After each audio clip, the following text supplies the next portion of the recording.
Hi guys, this is me Regina and this is my first mini vlog. आज पनि म माइक्रोमा college गएँ अनि अरू बेला जस्तै ढिला कलेज पुगेँ थिएँ अनि हामी कलेज पुग्दा everyone was already ready with their laptops. अनि मेरो साथी चाहिँ अनि ल्यापटप भित्रै छिडा जसरी हेरिरहेको नजिक बाटो हैन अनि हामीले पनि आफ्नो ल्यापटप सेटअप गरेर कामहरु सुरु गर्न थाल्यौं फोटोशपको काम भइरहेछ अहिले चाहिँ अनि मेरो खतरा ट्यालेन्टेड साथीले चाहिँ कानै उडाइदियो एडिट गरेर अनि मेरो दुई जना साथीहरु चाहिँ गयो and guys this is our college simple but full of memories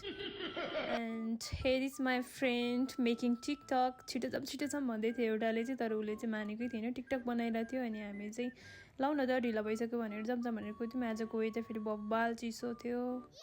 अनि हामी चाहिँ अहिले कलेजबाट निस्किसक्यौं अनि मेरो एउटा साथीले भन्यो कि let's make a fit video ल नि त भनेर हामीले खुट्टाको भिडियो नि बनायौं अनि मेरो एउटा दिदीले चाहिँ बदाम ल्याउनु भएको रहेछ त्यो पनि खायौं एन्ड देन सबैजना चाहिँ छुट्टै बाटोबाट गइसकेको थियो सो हामी तीन जना चाहिँ